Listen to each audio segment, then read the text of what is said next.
Alors, reprenons cette animation qui vous a permis de simuler différentes pratiques culturelles au sein d'un agrosystème. Alors, comme d'habitude, je pars du principe que vous avez vraiment fait le travail, que vous avez réfléchi sur les différents paramètres qu'on pouvait modifier, et que vous avez rempli le tableau du document 5, sans quoi ça perd tout son intérêt. Allez, on corrige tout ça. L'aide, on l'a vu, vous donne déjà quelques caractéristiques importantes de la culture et vous permet de compléter la première partie du document. Alors pour que le rendement soit optimal, il faut que la parcelle dispose de 300 mm d'eau par hectare et par mois.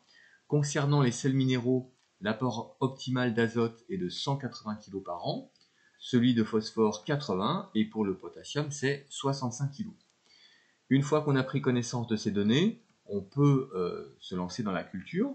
Voilà à quoi ressemble votre plan de blé, c'est du blé, si tout va bien en été. Vous avez aussi, en cliquant sur les onglets en haut, de quoi vous documenter avec des informations sur les maladies qui peuvent éventuellement affecter votre champ de blé, des espèces qui vont peut-être le ravager et compromettre ainsi votre récolte. On a des infos sur les substances utilisables pour fertiliser le sol ou pour lutter contre les espèces qu'on juge nuisibles. Ça peut être des insectes, des champignons ou des mauvaises herbes. On a aussi des informations générales sur le désherbage mécanique, sur l'arrosage avec la faute d'orthographe qui va avec, ou encore les cultures bio, les techniques de jachère et l'alternance de cultures. Donc au total, beaucoup de contenu pour comprendre un peu mieux les enjeux et du coup faire des choix éclairés. Le résultat de la culture, sans changer quoi que ce soit, sans ajouter d'intrants particuliers, ça donne ça. Et ces chiffres, eh bien, il suffit de les reporter dans le tableau. Initialement, la réserve en eau du sol était de 100 mm, auquel s'ajoutent 300 mm de précipitation. Ça, ce sont des valeurs qui étaient indiquées dans les paramètres de la culture. Donc, vous pouvez le constater, on n'est pas du tout en situation de déficit hydrique par rapport aux besoins de l'agrosystème. La menace éventuellement identifiée, il n'y en a pas vraiment, en tout cas, il n'y a aucune indication qui le laisse supposer. Pour tout ce qui est engrais, pesticides et irrigation, on va mettre 0 puisqu'on n'a rien mis de particulier. Et les résultats sont 44 quintaux par hectare pour le rendement, 347,40 € par hectare pour la rentabilité et une culture bio, donc ça c'est plutôt pas mal. Dans le scénario 2, on va essayer de voir si on ne peut pas améliorer le rendement. Le plus logique, a priori, c'est de jouer sur la richesse en minéraux du sol. Et si j'essaie de me rapprocher le plus possible des recommandations, eh bien, je vais choisir ce réglage, cette combinaison 180, 75 et 60 kg par hectare de N, P et K. On n'est vraiment pas très loin des 180, 80 et 65 qui correspondent aux quantités optimales pour la parcelle. Et effectivement, la production de biomasse est plus importante que précédemment et la rentabilité augmente également. Sur mon tableau, alors les 3 premières cases ne changent pas. J'indique ensuite les quantités d'engrais que j'ai utilisés, engrais azotés, phosphatés et potassiques. Le reste ne change pas non plus.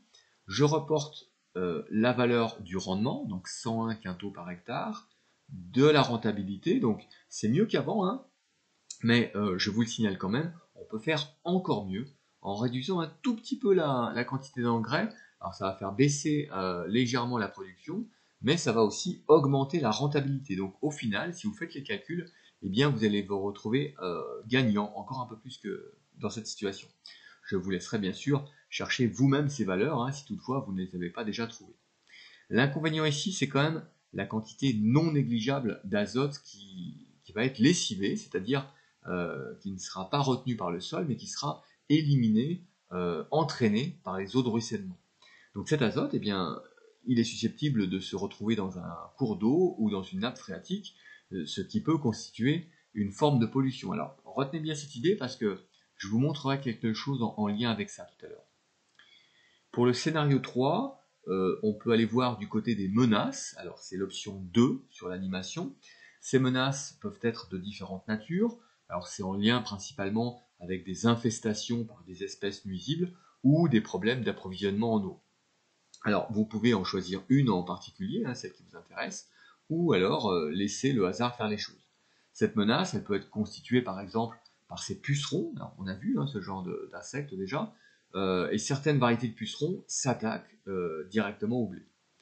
Alors, dans la troisième colonne du tableau, je vais reporter tout ce qui ne change pas par rapport à la condition précédente, par rapport à la deuxième colonne. En revanche, je vais indiquer puceron dans la catégorie menace identifiée, et dans ce cas, eh bien, je déplore une baisse d'environ 30% du rendement, on passe de 101 à 71, et surtout une chute drastique de la rentabilité, qui est ici carrément négative, car en effet, il y a peu de chances que j'arrive à vendre mon blé s'il est infesté par ces insectes. Donc là, coup dur, mais le problème n'est pas sans solution. Parmi les solutions que propose l'animation, il y en a vraiment une qui sort du lot, qui est vraiment envisageable, c'est le traitement par un insecticide. Le résultat, c'est que le rendement retrouve sa valeur initiale, d'accord, on remonte à 101, la rentabilité aussi, enfin, pas tout à fait, puisqu'il faut quand même déduire le coût de l'insecticide, mais surtout, le coût, il est vraiment environnemental, puisque en plus de l'azote, on va avoir des quantités de pesticides qui vont être lessivés aussi, et qui vont éventuellement affecter d'autres populations d'insectes, qui elles peuvent être utiles à l'écosystème. Peut-être aussi que cet insecticide n'est pas inoffensif pour d'autres catégories d'êtres vivants, y compris l'être humain.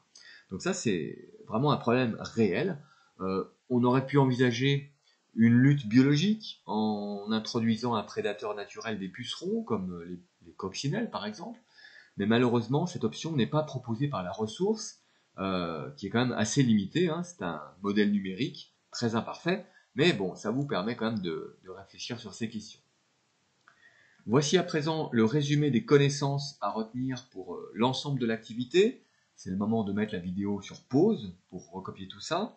En guise de conclusion, je vous propose une dernière chose pour prolonger un peu la réflexion et rebondir sur la dernière phrase de cette notion-là, de la notion 1.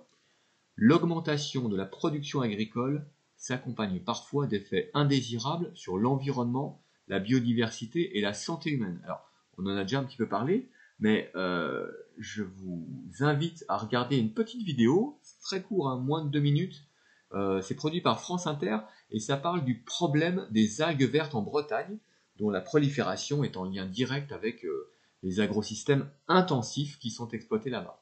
Donc regardez ça, il vous suffit de cliquer sur l'image à gauche de l'écran, et c'est une problématique qu'on sera amené à évoquer à nouveau plus tard, enfin très bientôt finalement. Voilà, travaillez bien, et la suite arrive dès que possible.